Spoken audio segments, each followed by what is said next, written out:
Sama tips membuat konten artikel yang menarik itu seperti apa? Ya. Oke. Kita mulai mengenal website. Website itu sebenarnya kumpulan halaman yang bisa diakses melalui home dari sebuah nama protokol domain, ya, domain. Pada suatu domain di internet yang dibuat dengan tujuan tertentu dapat diakses secara luas melalui halaman depan home page. Kan kemarin udah banyak tuh ya materinya ya. Nah, tinggal digabungin aja dengan materi ini, ya. Melalui sebuah browser dengan menggunakan URL website. Salah satu contohnya adalah ini. Ini salah satu website yang saya buat. Domain ini adalah tim agen asuransi. Ini ekstensi, ya. Ini URL. Kenal. Kalau mau dibuka boleh. Ini contohnya. Tim agen asuransi adalah website itu adalah ini. Merupakan kumpulan dari halaman-halaman yang diakses melalui home, ya, home-nya dari sebuah domain. Domain ini yang ditulis di sini.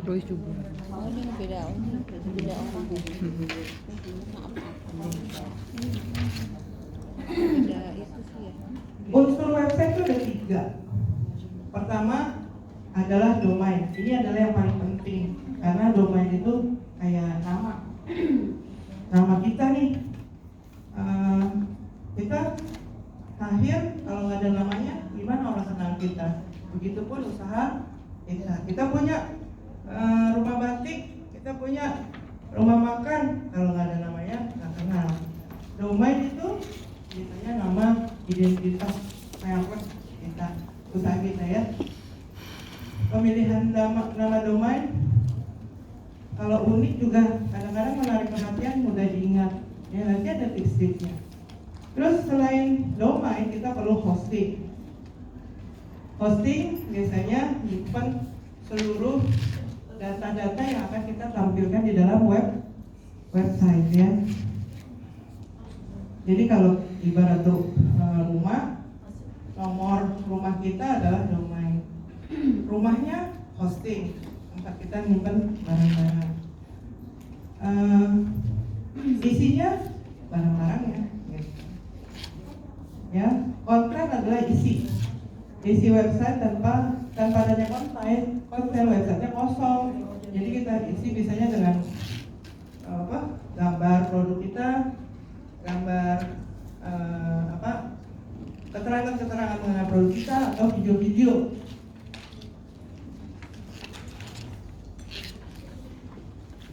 Nah, kita pengen tahu nih website biasanya digunakan untuk apa aja sih?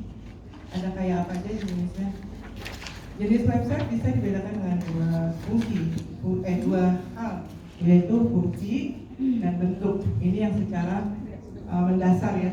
Kalau fungsi, kadang-kadang ada yang bikin website untuk menampilkan profil usaha mereka, company profile, ya. Dia cuman bentuknya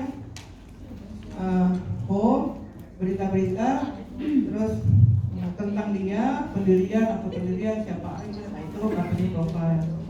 Terus ada juga yang berbentuk e-commerce, seperti apa?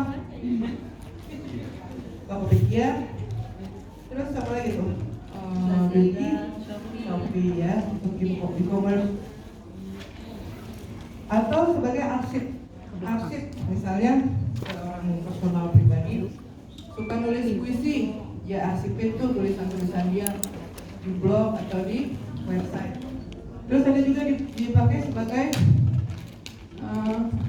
kumpulan untuk dating.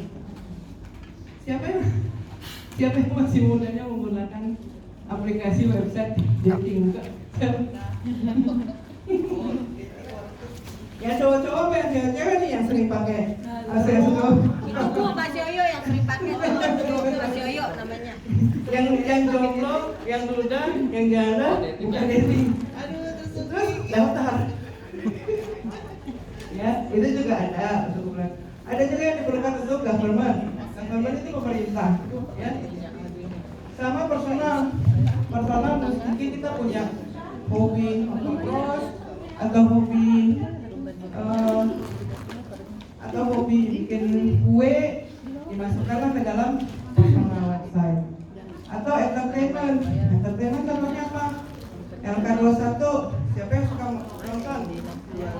K21 yang sekarang sudah dihapus. Yang kalau kita nonton gratis film-film itu dia kan? Iya, yuk. Suaranya kecil banget tianya. Apa?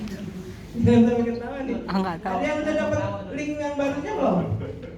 Kalau belum, ntar japri aja ya. Ntar saya kasih tahu. Terus ada juga news portal. News portal itu seperti website berita, ya, berita. Ada blog, biasanya ini pribadi. Ada komunitas itu seperti Facebook atau bikin website untuk komunitas sendiri, ya. Terus ada edukasi sekarang sekolah-sekolah pasti melengkapi sekolahnya dengan situs belajar online, ya. Itu juga menggunakan website. Ada juga untuk search engine seperti Google sebenarnya bentuknya website tapi untuk mesin pencari satu-satunya mesin pencari yang tertinggi trafiknya. Galeri, kalau bapak ibu punya hobi foto atau punya usaha wedding organizer harus panjang-panjang foto, nah itu galerinya, website galeri. Ada juga tentang website yang untuk sosial media. Ada untuk sosial media seperti sama sih, Facebook, terus IG, ya, social bookmarking. Ada situs yang spesial untuk menyediakan bookmark website-website tentang satu spesifik artikel, ya. Ada juga untuk social news. Ini biasanya pers, ya. Kalau berdasarkan bentuk website itu dibagi dua. Ada yang statis, ada yang dinamis. Intinya kalau statis, websitenya hanya memuat informasi tanpa ada update. Dibuat aja begitu. Landing page. Betul. Seperti company profile, landing page. Udah belajar ya kemarin ya? Iya. Oke, terus company profile. Nah, dia tidak perlu di-update beritanya. Ya, hanya sebagai informasi aja. Tapi kalau website dinamis, dia di samping update, dia juga kadang-kadang interaktif. Jadi dinamis sesuai dengan perkembangan. Ya, isi kontennya juga berubah, terutama di situs-situs berita. Ya, di situs-situs berita. Nah, sampai sini ada pertanyaan nggak? Udah pinter, udah saya lihat materinya. Udah banyak banget, udah keren banget. Ya. Kalau saya tinggal menyelesaikan doang. Kita lanjut kalau ada pertanyaan. Belum nyangkut berarti. Terus domain ini seperti yang tadi dibilang, dia memberikan identitas. Identitas kita ini bikin website ini ngapain sih? Kita ini punya website usaha apa sih? Apa sih barang yang dijual? Itu adalah identitas kita, ya. Kalau zaman dulu website itu biasanya pakai HTTP garing-garing 192.168.1.2.3 gitu. Apalagi susah. Akhirnya dibuatlah nama domain yang bisa ditentukan sendiri sama kita dan mudah dicari, mudah diketik. Tapi itu juga nggak boleh sama dengan yang lain. Yang udah pakai kita nggak boleh pakai lagi namanya, karena diawasi dengan ada lembaganya. Domain juga penting buat sebuah website. Selain identitas, kalau orang nyari apa-apa, Google mesin pencari itu bisa menjaring website kita, ya. Alamat lah. Jadi jangan kayak Ayu Ting Ting salah alamat. Nah ini yang saya bilang tidak boleh sama dengan pengguna lain. Nama domainnya soalnya diatur sama lembaga internasional. Jadi kalau saya punya Mahadistro atau HTL Group, orang lain nggak boleh pakai lagi, kecuali ekstensinya berbeda. Ekstensi adalah yang di sebelah titik tuh, titik.com, titik.co.id. Kalau ekstensinya beda, sama. Ini dia tipsnya.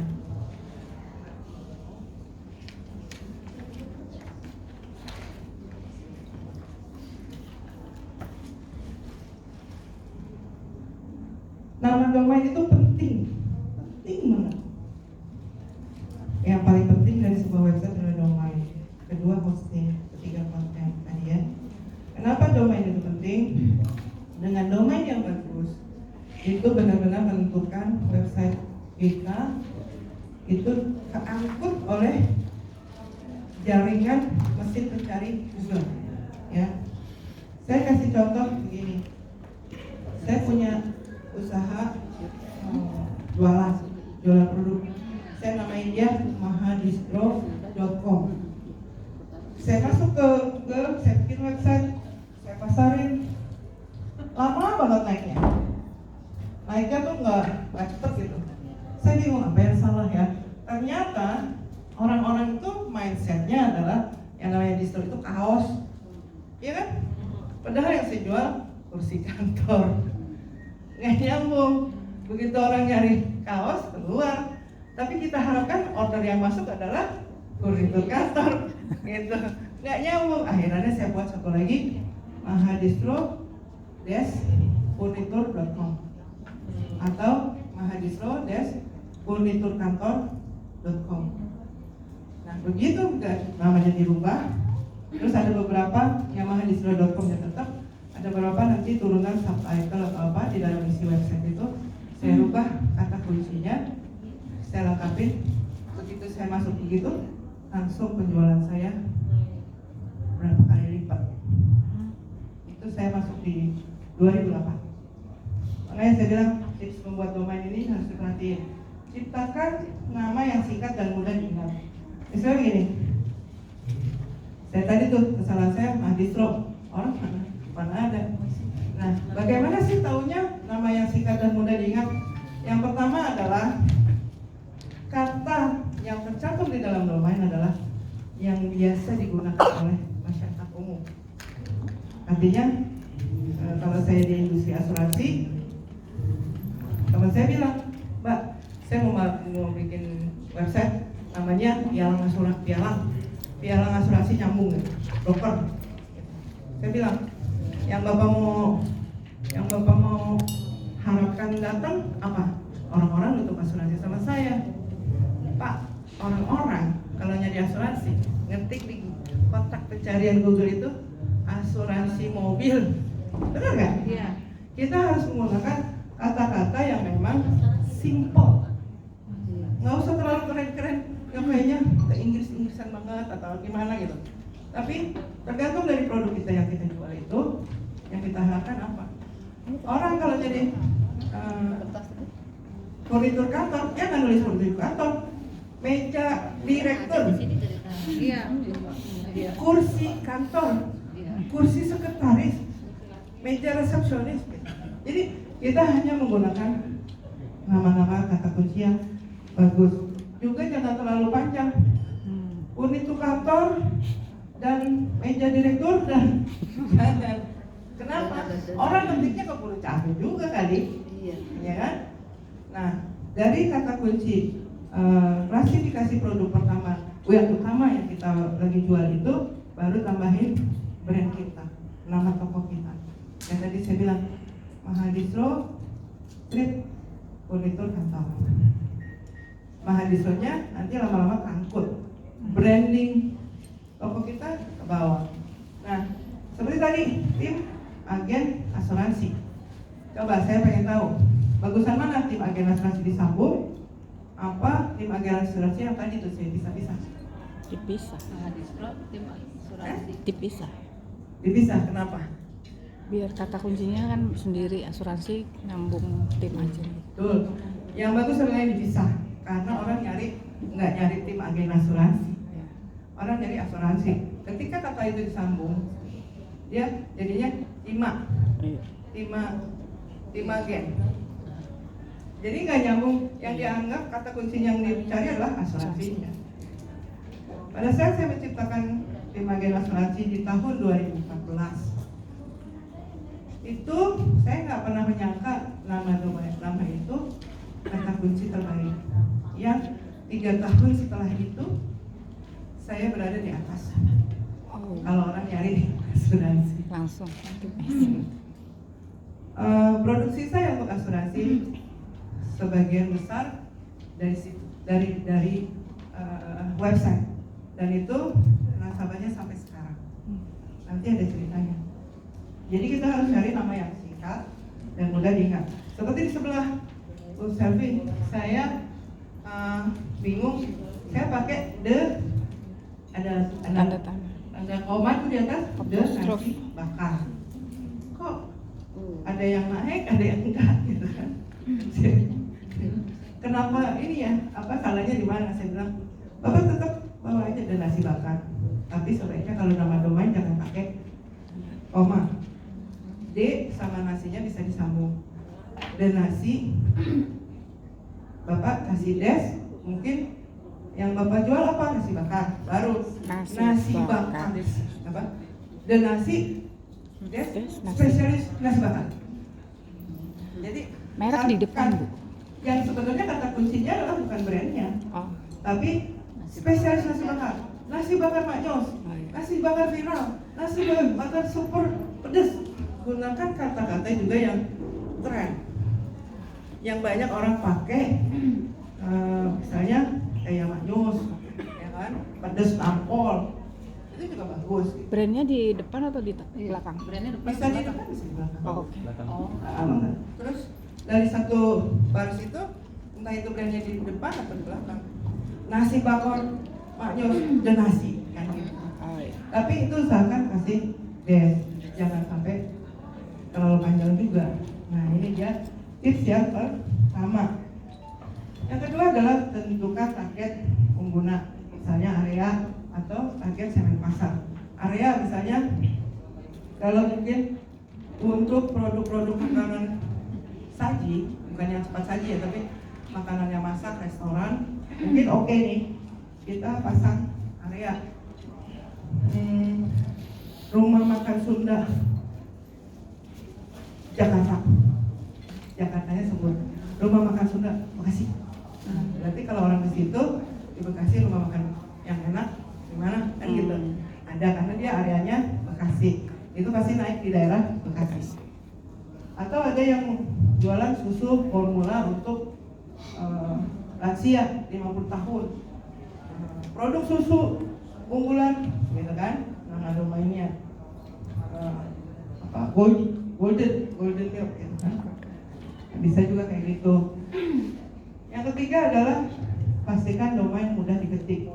Oh ya, tambahan untuk nomor 2, kalau produk-produk yang bukan restoran sebenarnya tidak menggunakan area daerah, karena itu akan membatasi hasil interaksi nasabah. Usahakan kayak misalnya produk-produk kayak batik, fashion, atau cemilan, atau yang bisa disimpan yang jangka panjang, itu jangan pernah tentukan daerah supaya customer-nya datang dari manapun, ya, dari daerah manapun.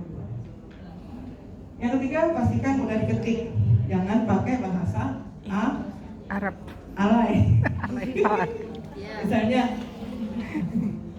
nasi bakar Mak Nyos, bagus sih nasi bakar Mak Nyos, tapi N451 Oh iya. bahasa lain, jangan pakai. Yang usahakan yang mereka ketik. Juga jangan menggunakan kode-kode apa? Seperti kode-kode ada apa bintang gitu ya. Karena apa? Seluruh pengguna internet tidak hanya mengakses melalui laptop. Kalau di laptop ya bisa kan? Tapi kalau di handphone kan abjad sama angka beda. Jadi gunakan jangan bahasa yang nasinya pakai 4, pakai 5, pakai 1. Habis ketik N dia rubah lagi ke angka kan gitu. Repot. Di sini juga ada sesuaikan dengan kata kunci yang ditargetkan. Seperti tadi yang saya saranin, nama brand toko kita biar kita ikutin di dalam nama domain itu, misalnya Mahadistro Des, baru kata kuncinya adalah jualan kursi kantor atau kursi kantor doang. Sebenarnya yang akan dijaring Google adalah kursi kantornya, tapi nanti brand kita akan otomatis Naik. ya. Jadi yang jualan kursi kantor banyak, tapi nggak ada yang saya lihat Mahadistro kan gitu.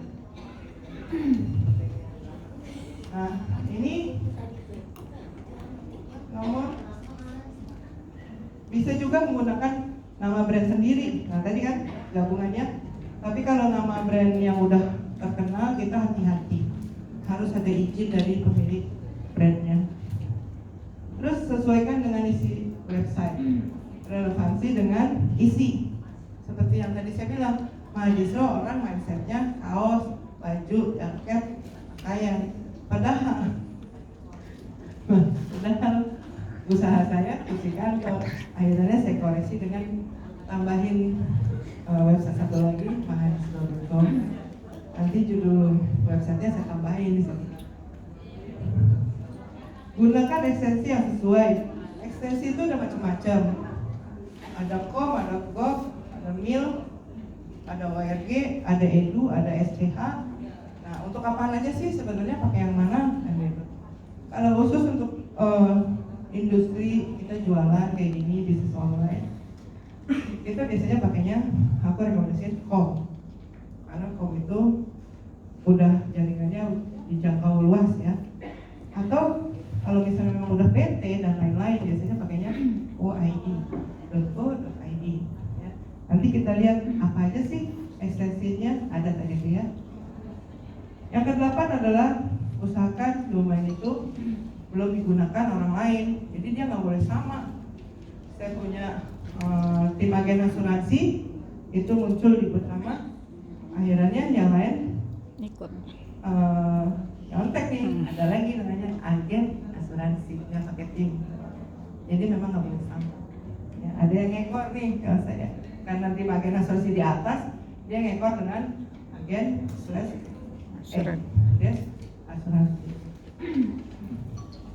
Terus ada lagi, kalau mungkin kita udah bangun website satu, supaya nama itu nggak dicuri orang lain lagi, nggak di cloning dengan nama extension yang beda, itu kita beri lagi aja beberapa ekstensi supaya nggak dicuri nih nama kita. Gitu.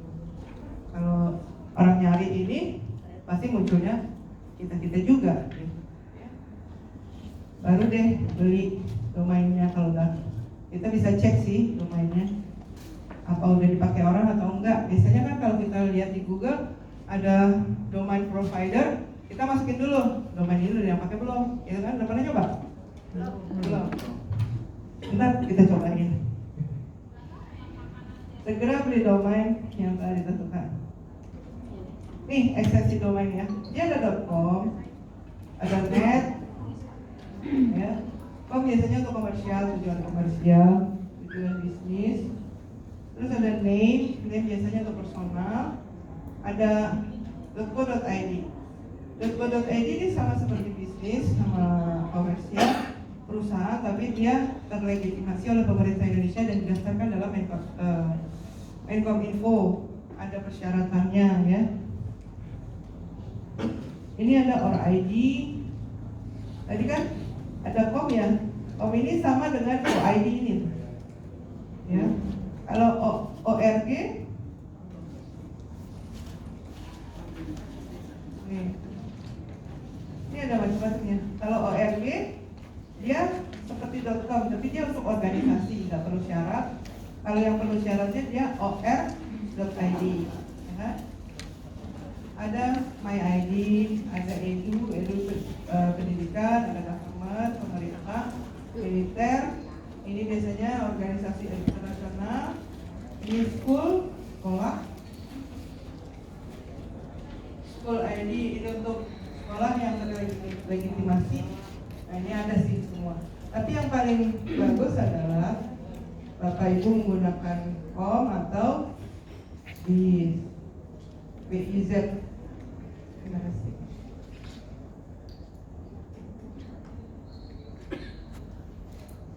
Nih BIZ ya. Kalau info dia untuk informasi. Net biasanya jaringan. Com bisa di komersial ini sih yang simple ya. Kalau mau yang punya PT terus supaya lebih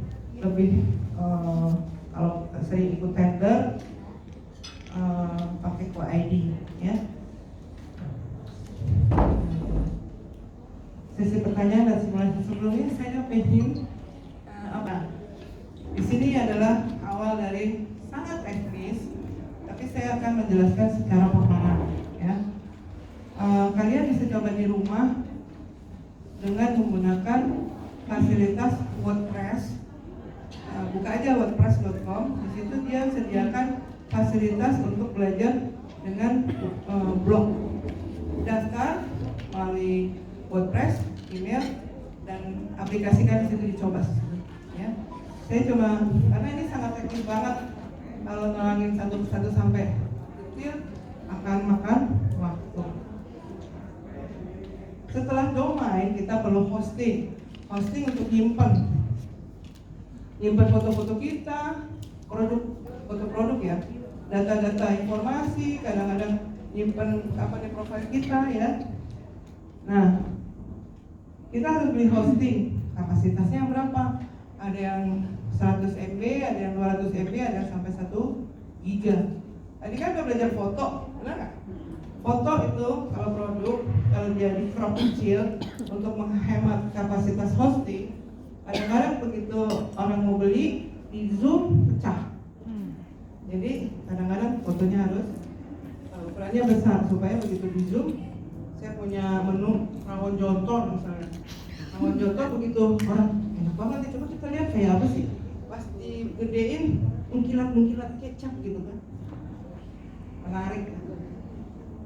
Nah, selanjutnya adalah kalau udah memiliki domain sama hosting, Bapak Ibu akan dapat kredensial, artinya informasi mengenai bagaimana cara masuk ke dalam si panel websitenya. Ya, ini namanya biasanya nanti dikasihnya HTTP, domainnya apa, belakangnya si panel nanti akan terbuka, masuk. Ya, setelah masuk pakai password sama login yang akan diberikan dari service providernya. Buka Softaculous, dia diinstal WordPress ya. Nah, setelah Anda diinstal, kalau misalnya handphonenya Samsung, softwarenya apa? Android. Nah, inilah WordPress itu software. Nanti ada lagi di handphone kamu ada apa aja? Ada Facebook, ada itu aplikasi. Kalau di sini namanya plugin yang melengkapi program itu supaya berjalan dengan baik. Ya, di sini. Setelah kita caranya install WordPress gimana? Pas sudah diinstal WordPress, di sini ada keterangan nama website yang saya bilang tadi.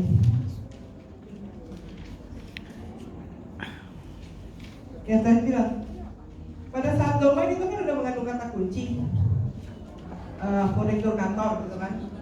Nanti bukan hanya itu yang akan menentukan website kita akan naik banget apa enggak, kita harus isi kan websitenya. Nah, disinilah nama websitenya disebutin di sini, judul website sama domain beda, bisa sama. Kalau domain pendek aja, di sini kita bisa isi judul websitenya tetap misalnya Mahadistro. Ada di bawahnya subtitle, subjudul. Ini di sini saya tulis mahadistro.com-nya nggak saya koreksi, tetap saya hidupin. Tapi di sini saya tulisnya di subtitle-nya jualan kursi kantor Jakarta, kursi direktur, kursi manajer. Nah, disitulah bisa kita isi kata kunci kita. Jadi kata kunci bukan hanya dari domain aja. Kalau misalnya udah terlanjur nama domainnya, nama brand kita doang nih, masukkan kata kuncinya di sini. Ini bisa diedit, ya. Nah, nanti ini pokoknya ikutin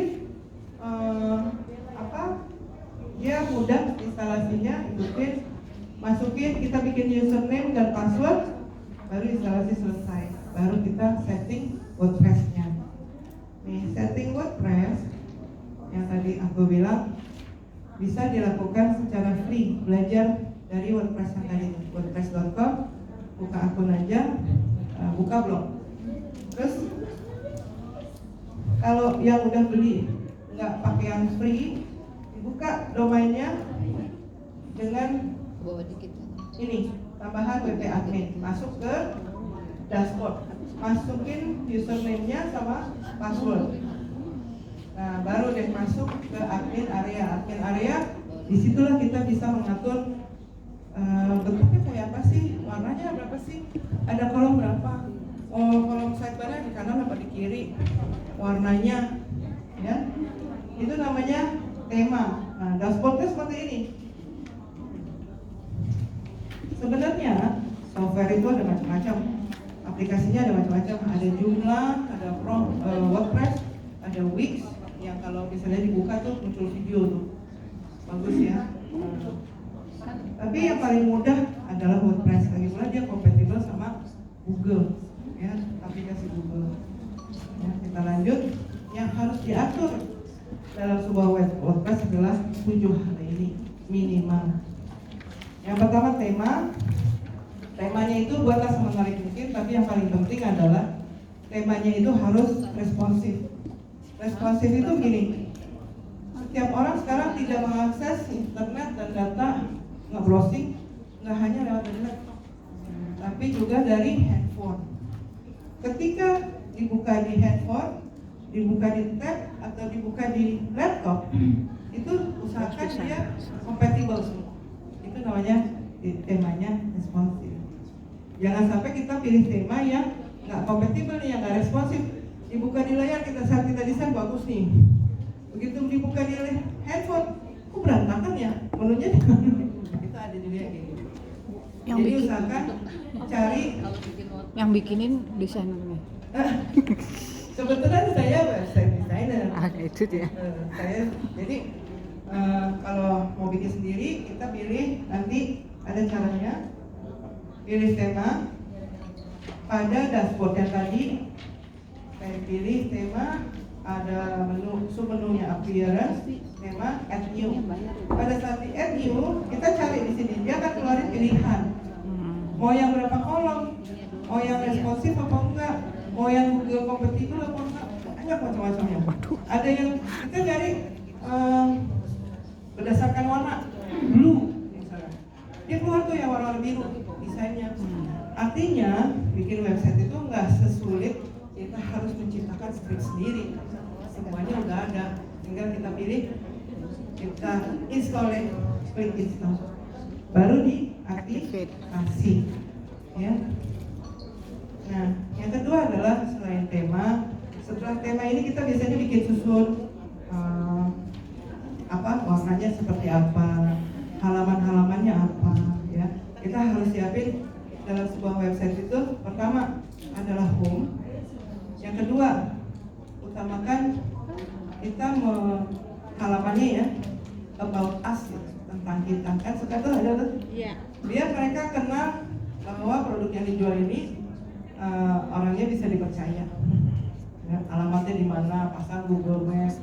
Terus yang kedua adalah produk yang dijual apa aja. Nah itu bisa tuh bikin galeri. Nanti kita lihat nanti cara bikin galeri ya. Terus yang keempat cara beli, yang kelima contact us, yang keenam misalnya karir, ya, misalnya macam-macam tergantung kebutuhan. Yang kedua adalah kita harus bikin situs map. Nah situs, bukan peta situs. Kalau misalnya buku, kita suka baca buku, pernah baca buku, mau baca buku yang menarik dulu nih topiknya. Itu ada di daftar isi kan. Nah itu adalah peta situs, hampir sama dengan peta situs.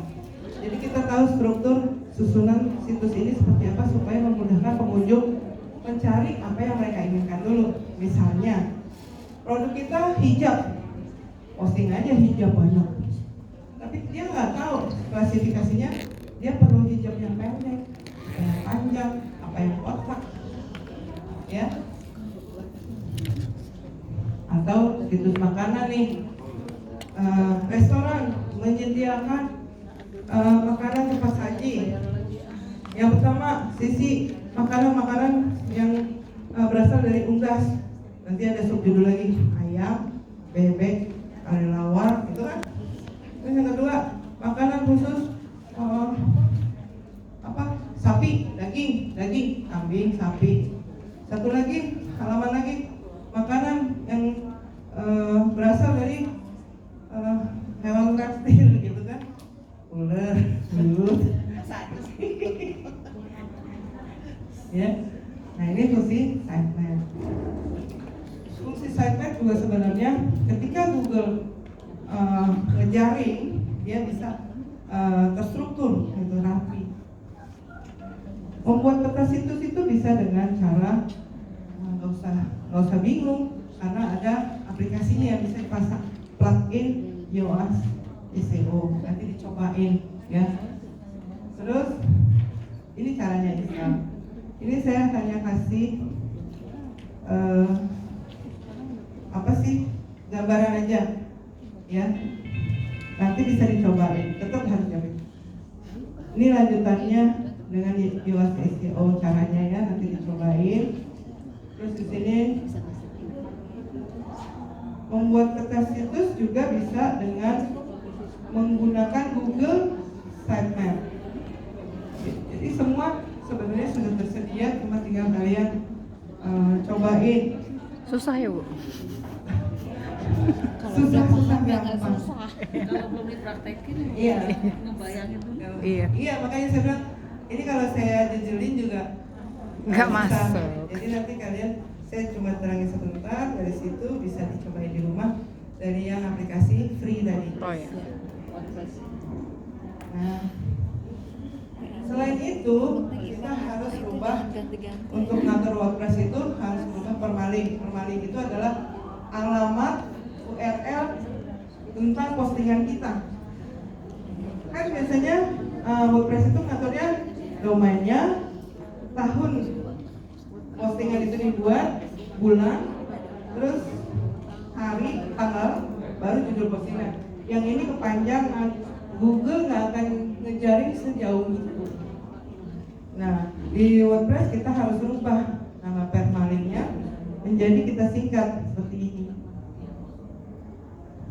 Judul postingan aja, judul postingan, domainnya. Jadi begitu Google ngejaring sampai sini pun udah keangkut. Jadi dia nggak panjang dulu nyari postingan 2017, nyari yang 22. Ini kejauhan, kita nggak akan cepet. Ada caranya di dalam dashboardnya, pilih setting, permalink, baru postingnya diganti dengan ini. Nanti dicobain, ya kebayangkan? Kalau bikinnya salah itu apa masih bisa di delete? Bisa. Bisa ya. Jadi nggak Ya, selamanya jadi di harus internet. ganti di postingannya. Oh. Jadi sebelum dibikin postingan dirubah. Tapi kalau udah terlanjur bikin postingan, dirubah di tengah jalan nggak apa-apa ini. Oh masih bisa ya. Masih bisa. Hah? Yang plugin tadi. Jadi ini tadi yang aku bilang, yang akan berbayar di sini adalah domain sama hosting. Aplikasi WordPress-nya free. Itu Terus saat install pertamanya atau gimana? domain itu namanya, hosting rumahnya. Nah, WordPress-nya Isi. gratis, plugin-nya gratis juga. Sebenarnya kalau teman-teman udah beli domain, beli sewa domain sama hosting, ngerjain sendiri semuanya udah gratis. Belinya di mana? Sama paham SEO. Nanti dikasih. Artinya gini, saya di sini dikasih sama Pak Stanley di hari terakhir. Ah, oke. Artinya saya udah lihat nih materi yang udah diterima, ini. Saya bilang sama Mas Stanley, bagus lu ya, naruh di terakhir gitu. Jadi tinggal ngebungkus doang nih. Pasti mereka punya kesulitan, tingkat kemampuan IT-nya tidak sama. Ya. Ada hambatan nih. Saya baru ngobrol sama Mas Stanley tadi pagi. Karena harusnya saya ngejar dia kemarin saya ada di sini. Cuman dia udah berpengalaman. Ada yang harus saya bilang bahwa dari semua materi yang diberikan, kita nggak bisa jejelin. Terus selesai, mereka bisa survive nggak tuh dengan materi? Saya minta solusi sama Stanley. Saya minta solusi. Lo harus siapin dalam